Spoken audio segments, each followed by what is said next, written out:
Hello and welcome to the Most Maligned Horror Podcast. This is a show offering critical analysis and contextualization of the horror films of the 2000s.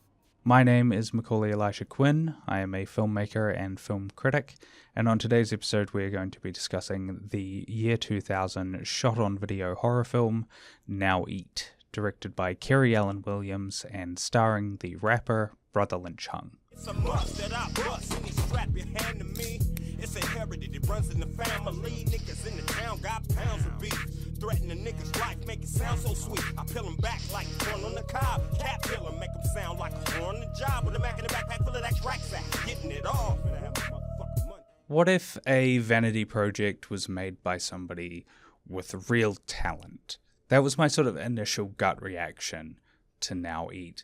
A vanity project, if you're sort of unfamiliar with the term, is a genre of film, or a subgenre of film, I suppose, that is written by, produced by, directed by, and starring sort of one central figure. They are usually some sort of like business mogul. They have success in a different field. They have some amount of like personal wealth.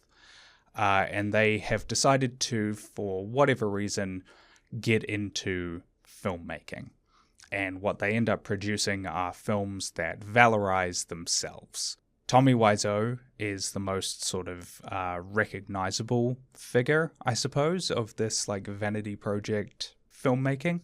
His film The Room is a film that is about Tommy Wiseau. It is about how great he is as a person, what a like smart business mind he is, how attractive he is to women, what a good friend he is, and how through no fault of his own, he has like run afoul of just sort of like the cosmos.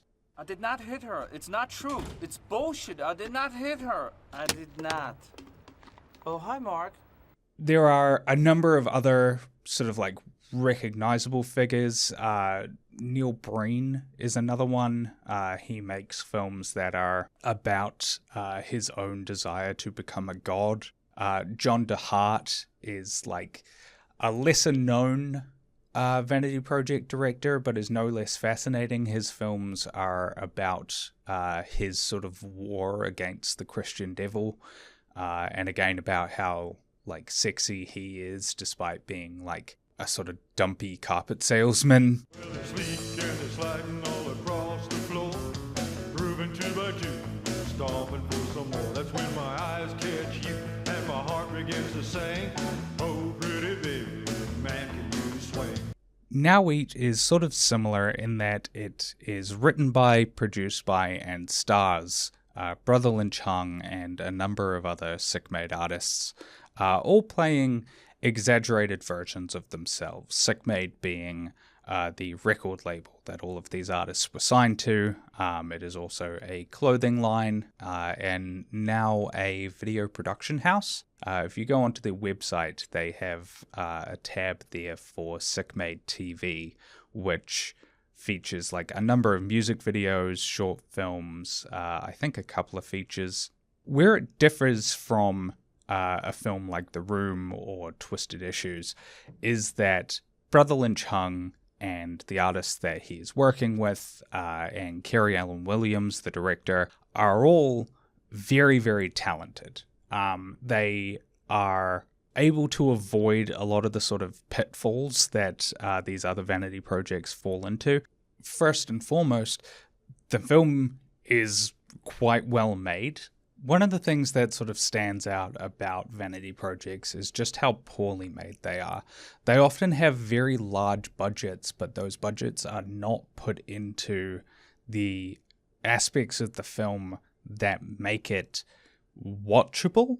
The Room, for instance, is like really well known for how poorly designed all of the sets were. Tommy Wiseau had it in his head that rather than shooting on location, real movies are made in studios. And so they went out and they took a bunch of these like reference photos of locations around the city, and then they recreated those in studio, but on a really tight budget. And so the sets end up looking really artificial. and you can tell when people are sort of interacting on the like in these spaces that they're limited by the size and scope of the place. The green screening on like rooftops and things like that just looks really off. You compare this to Now Eat, which was shot entirely on location, and you can tell that the filmmakers were a lot more invested in creating a film that was high quality, that was recognizably cinematic. They were obviously limited by technology. This is a shot on video film with a lower budget, and so the video quality of the rip which I watched was not the best, but you listen to like the sound quality is just impeccable. I was like really blown away when the film started by just how clean and clear all of the sound was.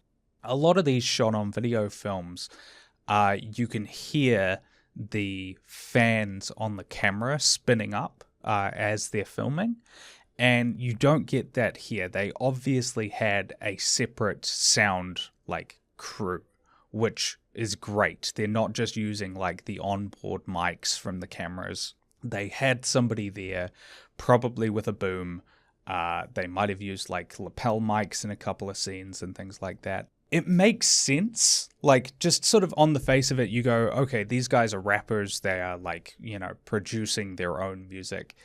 It makes sense that the sound quality would be good, but it really is quite remarkable for these types of low-budget, independent horror films from this time period.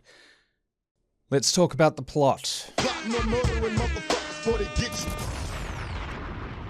The original king of horrorcore rap brings his gruesome antics to the screen in this raw and darkly humorous comedy horror effort that proves you are what you eat, offering the twisted tale of a murderous gangster plagued by a curse that forces him to eat what he kills.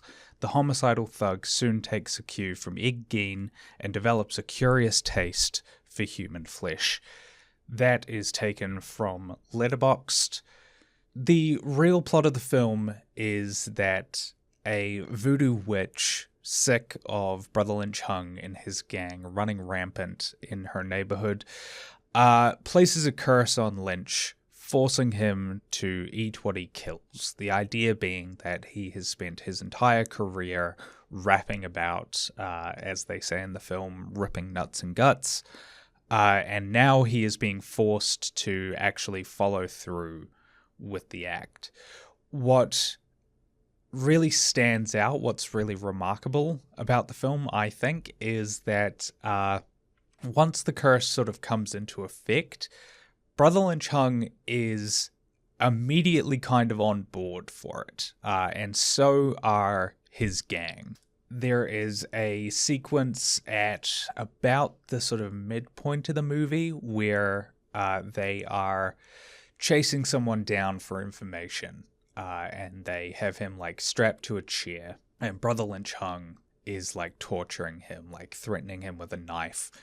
And as he's sort of doing this, he starts to like lick the blood off the knife and is like, talking about how he's like gonna season this guy. And the guy in the chair is like freaking out. He's like, oh my God, you guys actually like do this shit? And his gang, rather than being like unsure of what's going on, are like, hell yeah, we eat people. Absolutely, we are cannibals.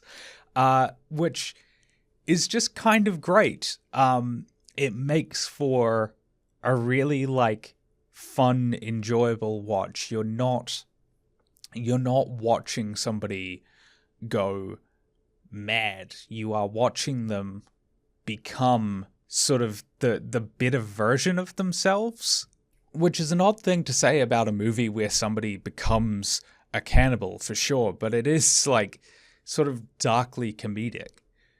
I was initially introduced to this film by the rap movie podcast Bodega Box Office, which is a show that reviews movies that are written by, produced by, directed by, or starring a rapper or some other musician. They have branched out in the last sort of year or so to include more films that are, written by, produced by, directed by, or starring country artists or new metal artists, things like that. Before that, I had not heard of the film. It was not on any of the lists which I had used to put together this show's docket. In their episode on this film, the hosts argue that this is a movie about authenticity in rap music, which is a big talking point in sort of rap music circles, is people rap about things that they don't really have a true understanding of. You know, people talk about growing up on the streets, growing up in like rough neighborhoods and things like that, and then you actually look into it and they grew up in pretty affluent suburbs, they went to private schools, things like that. Now Eat is a movie that makes literal the violence that is implied by Brotherlyn Chung's music. Brotherlyn Chung is an artist who works in the horrorcore subgenre, one of my favorite subgenres of rap music. It is a subgenre that references and oftentimes samples horror films and series. It was developed in the early to late 90s and was sort of a genre built in response to white America's demonizing of groups like the NWA and Public Enemy. I've said from the beginning that this music is drug-driven, greed-driven, and violence-driven. Rap music, gangster rap songs that debase women, degrades the value of life, promotion of drugs and violence, violent, pornographic, derogatory lyrics about women and minorities, explicit sexual or violent lyrics, racism and inciting violence, the get rich or die trying attitude that you see in hip-hop. If you've ever spent any amount of time listening to rap music's detractors talk about the genre, they make it sound like just the most fascinating genre of music imaginable. Like, it is so vile and violent and hateful that it is, imperative that we get it off of the radio, because exposing people to it will turn them into violent, hateful, misogynistic, homophobic monsters, which is just, on the face of it, ludicrous. Horrorcore, which is the subgenre of rap music that Brotherlyn Chung works in, specifically he's coined his own term, rip gut, is a subgenre of rap music that makes literal the fears of white Americans. Nigga, I thought you knew you couldn't fake this. All them props you got ain't but fake shit. Trying to run up on a Uzi with a 9 clip and find your brain cooking in a barbecue pit. Cause I don't play that shit low and I ain't soft. About your rumors, Gimme got his mouth shot off, then his head cut off just for fucking up with a nigga that got a room full of baby gut. Experientially, listening to a horrorcore song is like listening to rap music that these detractors have described to you. It is what rap music sounds like to your conservative, uncle or grandparents. Like, it's very interesting. It is a genre that is like very referential to horror films and series. It often samples horror films. If you're not somebody who listens to a lot of rap music or doesn't listen to horrorcore rap, you might be familiar still with the Insane Clown Posse. They're probably the biggest horrorcore group, much to the chagrin of the other artists working in the field, but some other notable names are Necro, Gangsta Nip. For more recent examples, there's Zillakami and the Suicide Boys. It is a really fascinating genre of music. I personally really enjoy a lot of horrorcore rap. Some of it I think can go a little too far or can be like just sort of a bit thematically inert, let's say. The music isn't really doing more than trying to shock you. Brother Lynch Hung's music, though, is, I think, really well thought through. It's really well plotted.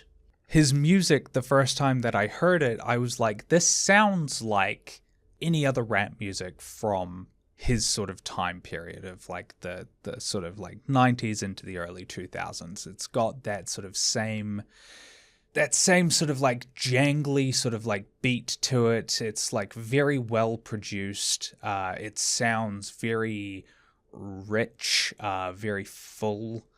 And then the lyrical content is all about how Brother Lynch Hung is going out, committing murders, and then eating his victims. And it's really fascinating stuff. I really enjoy it. Listening to his music, you can tell that Lynch is somebody who has a real eye for story. He is a very good storyteller. He knows how to pace and plot a narrative. And that comes through in this film as well. He is not credited as a screenwriter, but as you're watching the film, if you're familiar with his music, you can really see the little touches that he has sort of like added. You know, they probably would have improvised a lot of stuff on set.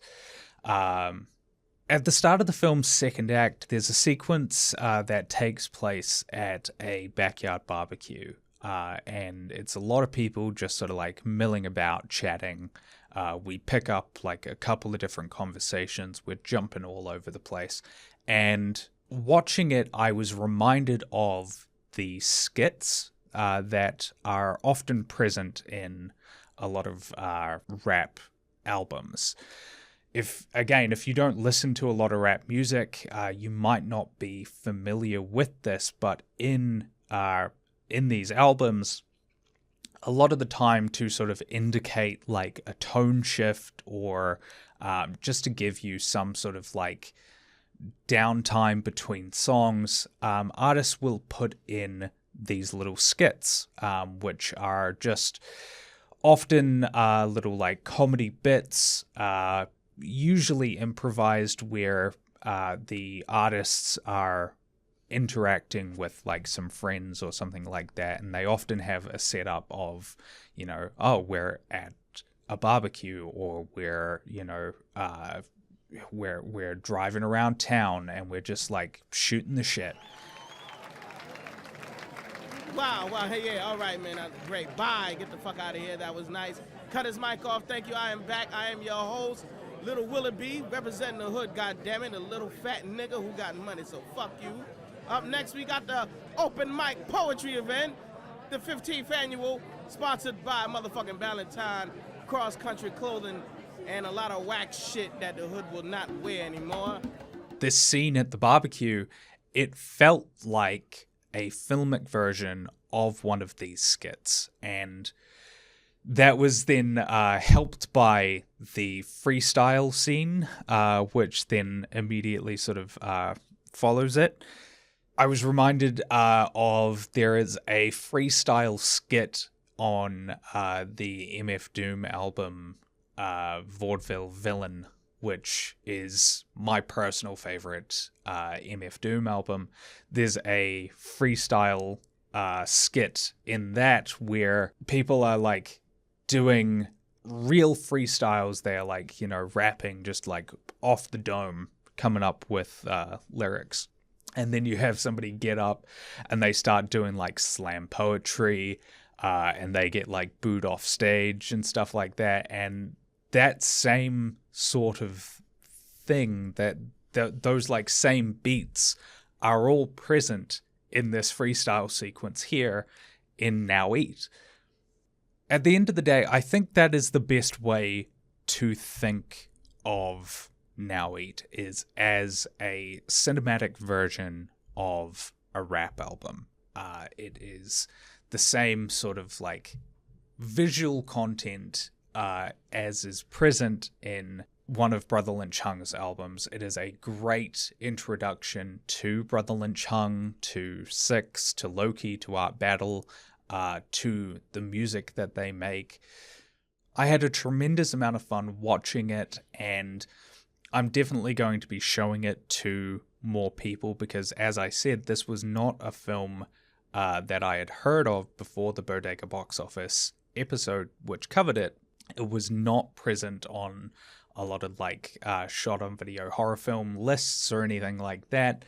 And I think it really should be. I think this movie deserves its flowers because it's really quite extraordinary.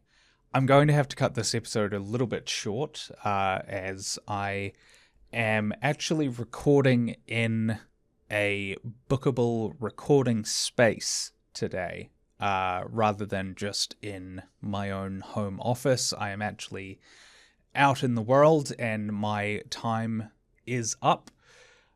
So thank you so much for listening. Thank you to Janka Glonis for the use of their track Slime dripping down the walls off of the album Fun Time Party Gal.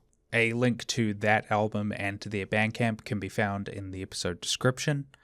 If you want to get in touch with the show, you can do that on Twitter at Most Maligned or via email, mostmaligned@gmail.com. Those of you who listened to my episode on Psycho Beach Party will remember that I was having some trouble tracking down the next couple of films that I was going to watch. I have managed to do that, so the next film that we are going to be covering is Medley, a Italian shot-on-video horror comedy film which does not have any subtitles, and I'm interested to see how much of the story I can sort of understand without being able to speak or read Italian. Until then, though, this has been the Most Maligned Horror Podcast.